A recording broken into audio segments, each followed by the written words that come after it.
El rompehielos, en el momento en que llega la noticia de la situación del Magdalena Oldendorf, estaba en la ciudad de Buenos Aires, amarrado, después de haber terminado la campaña hacía poco tiempo. Una vez que se toma la decisión de aceptar esta misión, este operativo, se prepara el buque en un término de entre 10 y 15 días. O sea, realmente fueron 10 días desde que se tomó la decisión, pero se había ya empezado a hacer algunas preparaciones previas días anteriores. Al haber salido tan tarde desde Sudáfrica el Magdalena Oldendorf y por haber sido contratado tarde, llega a la zona de operaciones el buque estaba operando en los 70 grados de latitud sur, 0 grados de longitud. Por lo tanto, estaba bastante fuera del sector de responsabilidad de búsqueda y rescate de la Argentina. A pesar de eso, la Armada dispuso que fuéramos porque ningún país del hemisferio sur tenía capacidad de rompehielos. La única que tenía era Argentina y Sudáfrica tenía una capacidad de un buque polar, el Agura, participó de la operación y fue la que se encargó de rescatar a la mayoría de los científicos con un puente aéreo bastante arriesgado. Los helicópteros Siquín los embarcamos 2 días después de la zarpada, porque zarpamos a Buenos Aires, fuimos hasta Puerto Galván, donde ahí sí completamos el combustible a full y embarcamos los helicópteros Siquín de la base Comandante Espora. La cantidad de gente que nos desplazamos en ese operativo éramos 175 personas, 174 hombres y una mujer, la glacióloga Beatriz Lorenzo, la tripulación del buque a la cual se sumaba la dotación de los helicópteros. Terminamos subiendo con 2 helicópteros y un grupo que no me acuerdo si eran 26 personas aproximadamente, desde el comandante, que era el capitán Gómez, hasta el último cabo, éramos 26. Y ahí nos subimos al Irizar, que estaba acá en la ría de Bahía Blanca, y al día siguiente ya zarpamos hacia el sector antártico. En navegación, a mitad de camino, nos enteramos de que la Gula ya se había acercado a unos 60 o 70 millas del Magdalena y que con sus helicópteros habían sacado la totalidad del pasaje que tenía el Magdalena y parte de la tripulación del Magdalena. Los sistemas del helicóptero había que calentarlos muy bien antes de sacar el helicóptero del hangar. Un trabajo en equipo bárbaro realmente.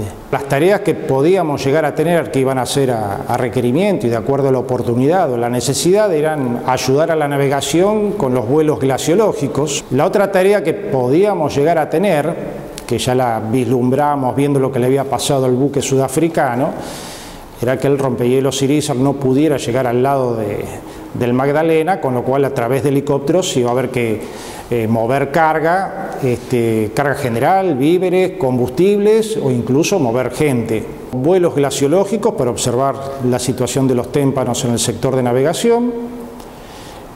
Hubo algunos vuelos logísticos para acercarse al Magdalena, para llevar o traer gente o algunos víveres del momento. El primer encuentro que tuvimos con una meteorología adversa fue cerca de las Islas Sandwich, donde tuvimos un temporal muy fuerte, de aproximadamente olas de entre 12 y 16 metros, y el viento fluctuaba entre 50, 60 y 70 nudos. En el traslado hacia el sur, inicialmente navegamos por agua y finalmente llegamos a un punto donde nos encontramos ya con hielo, como lo teníamos previsto, en 60 grados sur y longitud de Greenwich, 0 grados. Y a partir de ahí empezamos a navegar en agua con hielo. Más adelante era prácticamente una continuidad del hielo. Ese hielo, a medida que íbamos navegando hacia el sur, iba siendo cada vez más grueso, más pesado, más dificultoso el avance.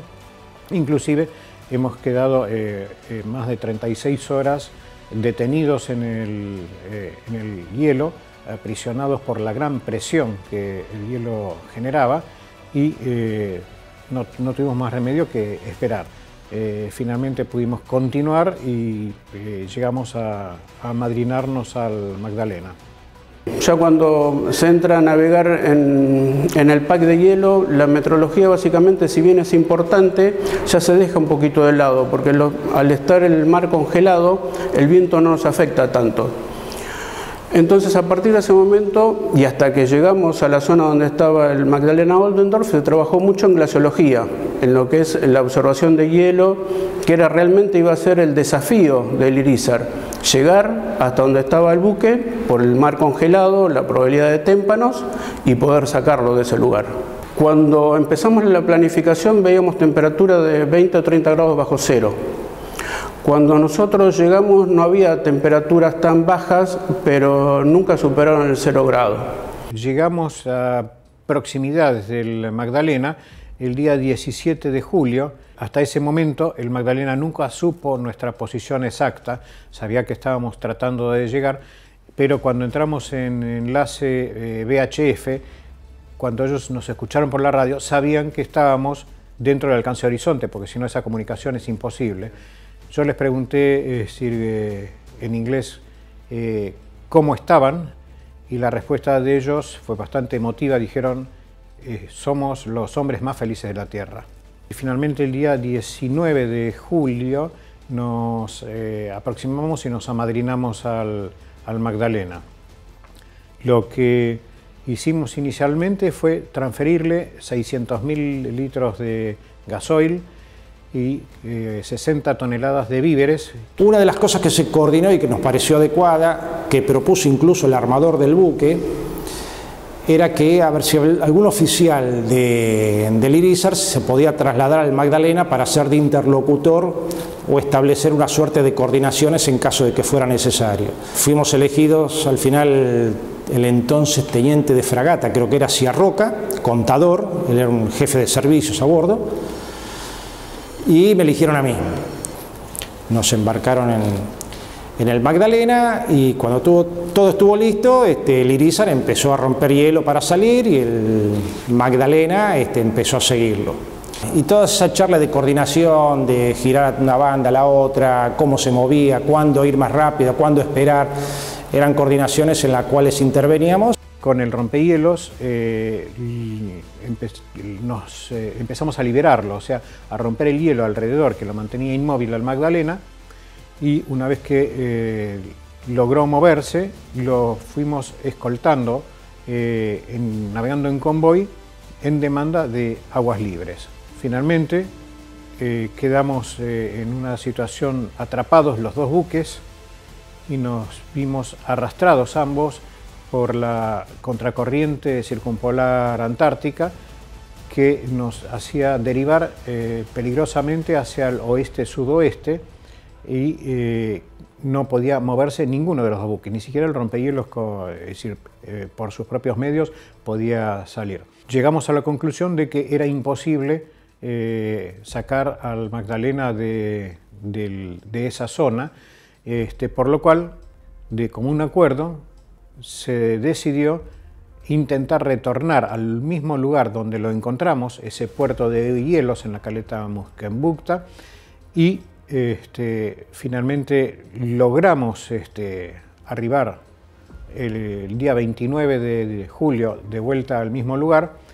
Hicimos un segundo reabastecimiento en el cual completamos unos 800.000 litros de gasoil, más las 80 toneladas de víveres, y quedó bien abastecido con esa carga que le permitía esperar hasta el verano, en que naturalmente el hielo disminuye, se disuelve y finalmente el buque podría salir por sus propios medios. Y uno de los pedidos que hizo el capitán Dickey fue a ver si había alguien del ámbito sanitario que se pudiera quedar, porque ellos no tenían médico ni siquiera enfermero. Y ahí fue cuando se consultó y el entonces teniente Campana, que era el médico cirujano, se terminó quedando en el Magdalena. Y lo logramos con mucha dificultad salir de la Antártida, llegar a aguas libres y finalmente llegar a Buenos Aires el 18 de agosto. Y la posibilidad de trabajar en un entorno de camaradería del barco, toda la dotación del buque realmente se comportó fantástico, porque si bien el llegar allá con todo el mar congelado y el haber pasado el temporal que pasamos, la dotación se comportó fenómeno. Una vez que arribamos al puerto de Buenos Aires, realmente me emocioné muchísimo cuando estábamos entrando y vi que había salido la corbeta Uruguay para homenajearnos con toda la plana mayor del Ministerio de Defensa y de la Armada, estaban todos los almirantes formados con el Ministro de Defensa y demás, y realmente fue una sensación de orgullo y por supuesto terminé en lágrimas. Fue muy emotivo que nos saliera a recibir la corbeta Uruguay y también muy emotiva la cantidad de gente que se había reunido en el muelle para recibir a la tripulación del Irizar. Casi un siglo de diferencia, 99 años después, Argentina reedita una operación de asistencia y salvaguardia de vida en el mar. Lo hicimos en 1903 con la corbeta Uruguay, con condiciones diferentes, tecnológicas. Pero esto demuestra que tanto la Argentina como la Armada siempre están presentes cuando la vida de la gente está en riesgo y la seguridad internacional en lo que hace asistencia es requerida. Esto me parece que es fundamental destacarlo porque siempre, desde 1903 al presente, ¿no es cierto?, siempre hemos estado vigentes.